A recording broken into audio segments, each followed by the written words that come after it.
শার্শা থানা বিএনপির সাবেক সংসদ সদস্য বড় ভাই জনাব রফিকুল হাসান টিপ্তি।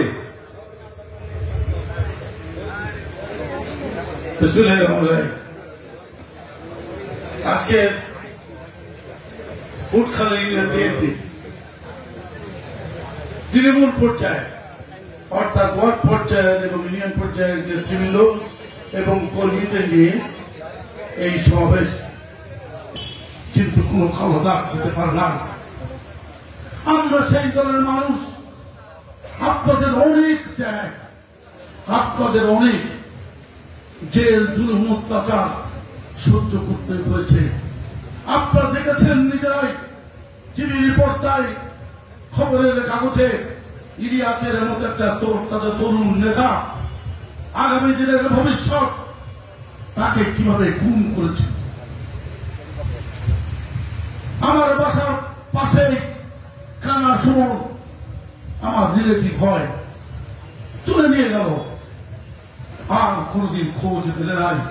এরা আমাদের বহু নেতা কর্মীকে ওই খুনি আওয়ামী লীগের গুন্ডা পাঞ্জারা, রয়ের গুন্ডা বাহিনী, ওই সেনাবাহিনীকে ব্যবহার করে, ওই যুবলীগের বাহিনীকে ব্যবহার করে ক্ষমতাকে পাকাপোক্ত করার জন্য তারা একটার পর একটা কৌশলে আমাদের উপর নির্যাতন চালিয়েছে।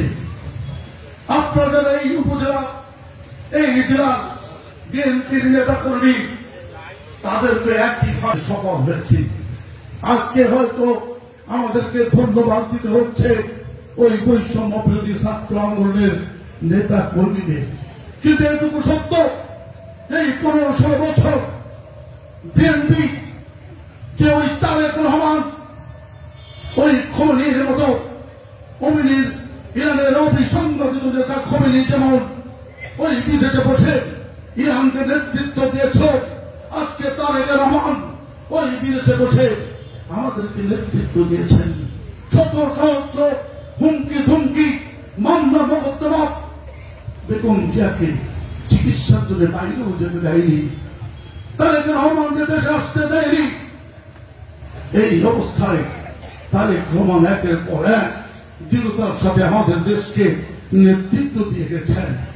আমি এটাও আজকে বলছি আপনাদেরকে, খোমেনি যখন নিষ্পাপ একজন সৎ মানুষ, তাদের আধ্যাত্মিক নেতা হিসেবে তাদের ইরানে ফিরেছিল, তারেক রহমান ওই দেশে, এই বাংলাদেশে কোটি মানুষের রিসিপশনে, তার কোটি কোটি কোটি মানুষ তাকে রিসিপশন দেবে, এয়ারপোর্ট থেকে তাকে গ্রহণ করবে তিনি যখন এই দেশে ফিরবে। তারেক রহমান শুধু বিএনপির নেতা নয়, তারেক রহমান এখন সর্বদল সর্বজাত, ইসলাম হিন্দু বৌদ্ধ খ্রিস্টান সর্ব ধর্মের মানুষের নেতা।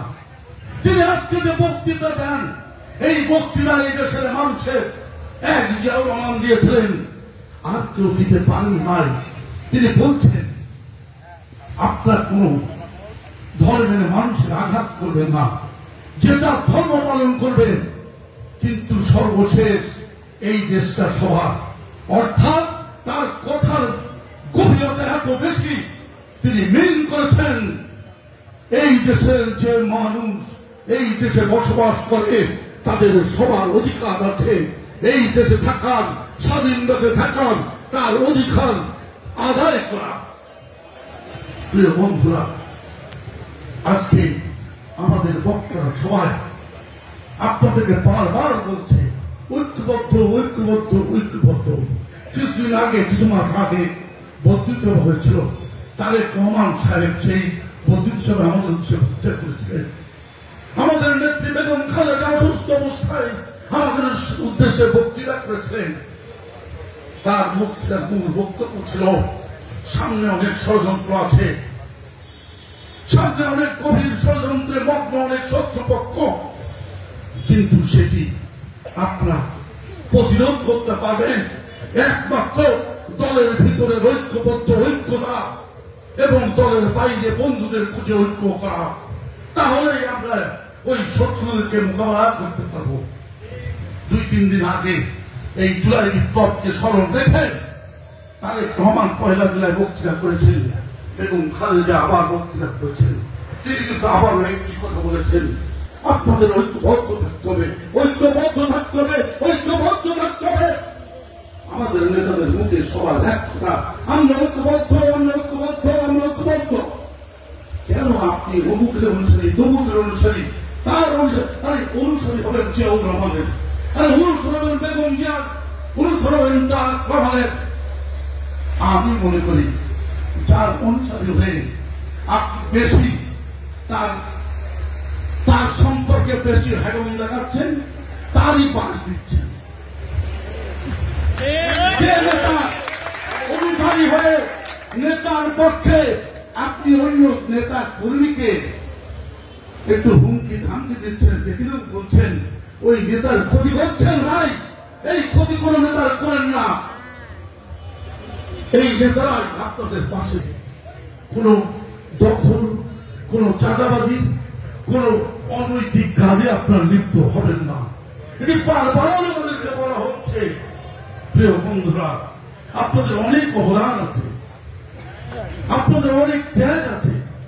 সেই ত্যাগকে আপনি একেবারে কয়েকদিনের মধ্যে বুঝে উঠবেন। 5 তারিখের পরে আমাদের অনেকে এমন ভাবে কিছু অনৈতিক কাজে লিপ্ত হয়েছেন, আমরা উত্তর দিতে পারছি না। শাসা থানার অনেকের বিরুদ্ধে অনেকগুলো অ্যাকশন ইতিমধ্যে হয়ে গেছে, এখনো তদন্ত হচ্ছে। আমরা জানি অনেকের অনেক অবদান আছে, কিন্তু কি করবেন?